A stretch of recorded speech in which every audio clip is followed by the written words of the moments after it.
Hello friends, इस video में chapter 5 समांतर श्रेणी की एक्सरसाइज 5.3 का जो क्वेश्चन नंबर 3 है उसका अपन फोर्थ पार्ट अपन क्या करेंगे समझेंगे। देखो इस क्वेश्चन में क्या दे रखा है।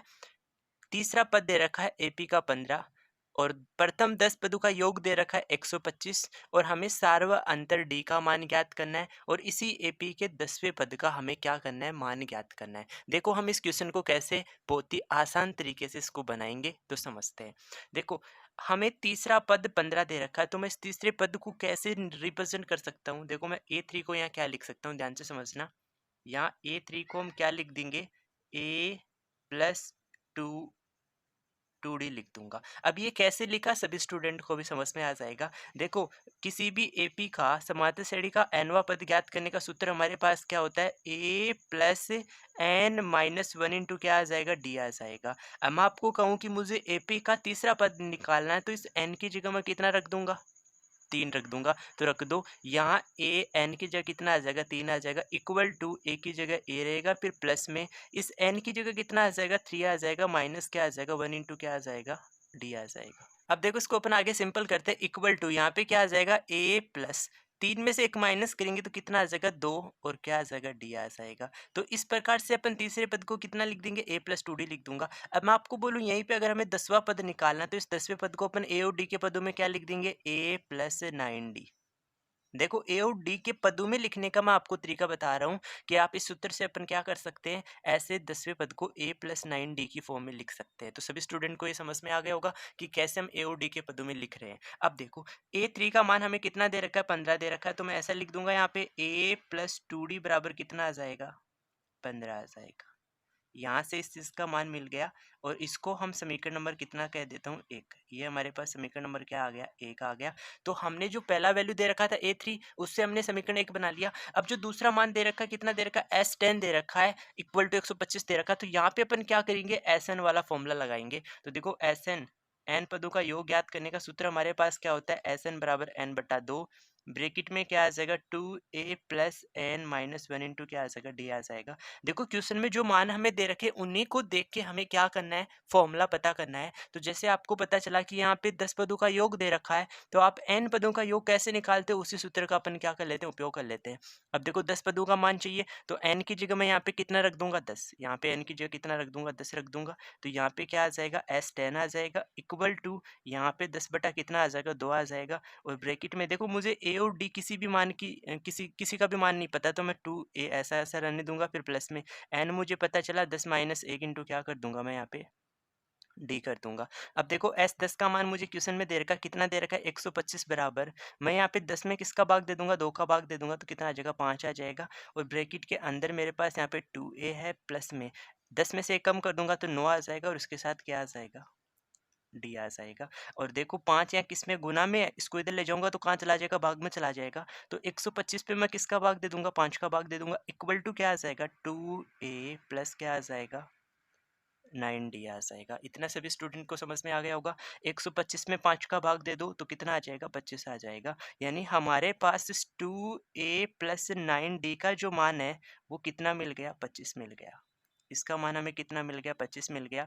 देखो बहुत सिंपल तरीके से मैंने क्या कर लिया, एक और समीकरण बना लिया।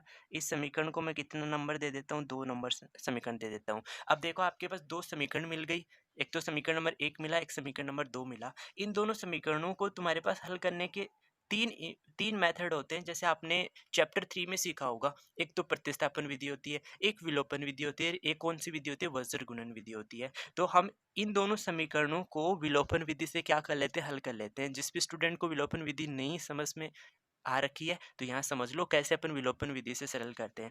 देखो विलोपन विधि में क्या होता है, हमें एक जो पद है ना, जैसे मान लो यहाँ पे ए, एक तो जिसका मान नहीं पता, एक हमें डी का मान नहीं पता, तो इन दोनों में से एक के गुणांक है ना, दोनों में समान बना लो। तो देखो यहाँ पे एक का गुणांक कितना दे रखा है, 1 दे रखा है, और यहाँ एक के साथ जो गुना में दे रखा है वो गुणांक होता है, तो यहाँ कितना दे रखा है, 2 दे रखा है। तो हम क्या करते हैं, दोनों समीकरण में एक का गुणांक समान बनाते हैं। समान बनाने के लिए हम इस समीकरण को पूरी को किससे गुना करेंगे, 2 से गुना कर देंगे, क्योंकि मुझे क्या, यहाँ ए का गुणा कितना चाहिए, 2 चाहिए। तो देखो मैं 2 से इसको गुना करूंगा तो यहाँ कितना आ जाएगा, 2a आ जाएगा। फिर प्लस में इस 2 से इसको गुना कर दूंगा तो 2 दूनी कितना आ जाएगा 4D आ जाएगा, इक्वल टू मैं इस 15 को 2 से गुना कर लूँगा तो 15 दूनी कितना आ जाएगा 30 आ जाएगा। अब इन दोनों को मैं सरल कर लेता हूँ, तो घटा लेता हूँ। देखो घटाने पे क्या होंगे, नीचे वाले जितने जो समीकरण इसके पद चेंज हो जाएंगे, ये प्लस का है माइनस का आ जाएगा, ये प्लस का माइनस का आ जाएगा, और ये प्लस का तो ये भी किसका आ जाएगा माइनस का आ जाएगा। अब देखो हमारे पास ये 2a प्लस का है और ये 2a माइनस का, इसलिए तो 0 बन जाएगा। इस 9d में से 4d माइनस कर दूंगा तो यहाँ पे कितना बचेगा 5d आ जाएगा, और इक्वल टू इस 25 में से माइनस 30 करेंगे तो आपको पता है देखो एक प्लस एक माइनस है तो प्लस माइनस माइनस बनेगा, 30 में से 25 घटाएंगे तो 5 आएगा, और ये 5 किसका आएगा माइनस का, क्योंकि बड़ा नंबर 30 किसका माइनस का है। तो 5d इक्वल टू कितना आ गया माइनस के 5 आ गया। यहाँ से हम d का मान निकाल लेते हैं, तो देखो इक्वेशन क्या 5d बराबर माइनस का 5 आया। हमें यहाँ से d का मान चाहिए तो हम इस माइनस के 5 को किससे भाग देंगे 5 से भाग दे देंगे, तो यहाँ से जो d का मान मिलेगा वो कितना आ जाएगा -1 आ जाएगा। तो हमसे जो ये क्वेश्चन दे रखा था उसमें सबसे पहले तो किसका मान पूछा था, डी का मान पूछा था, तो डी का मान हमारे पास कितना आ गया -1 आ गया।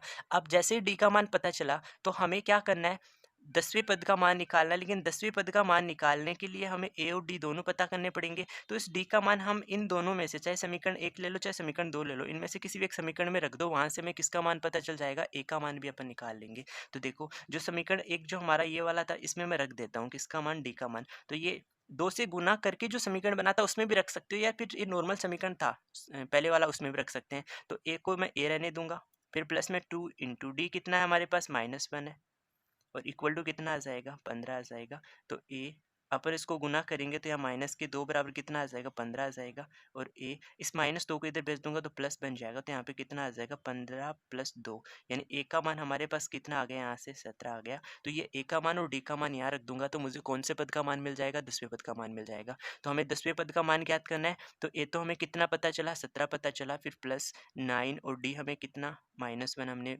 फाइंड किया, इक्वल टू यहाँ 17 आ जाएगा, प्लस और माइनस गुना होकर माइनस बनाएगा, 9 को 1 से गुना करेंगे तो 9 आ जाएगा, और 17 में से 9 माइनस कर दूंगा तो कितना आ जाएगा 8 आ जाएगा।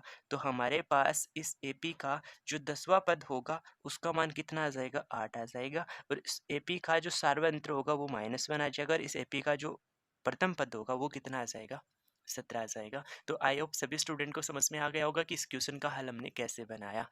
अगर आपको ये क्वेश्चन समझ में आया तो आप इस वीडियो को लाइक करें, और आपको और क्वेश्चन का आंसर जानना है तो आपको प्लेलिस्ट बना के दे रखी है, उस प्लेलिस्ट से जाके आप जिस भी क्वेश्चन का आप आंसर जानना चाहते हो आप वहाँ से देख के समझ सकते हैं। Okay, thank you for watching video.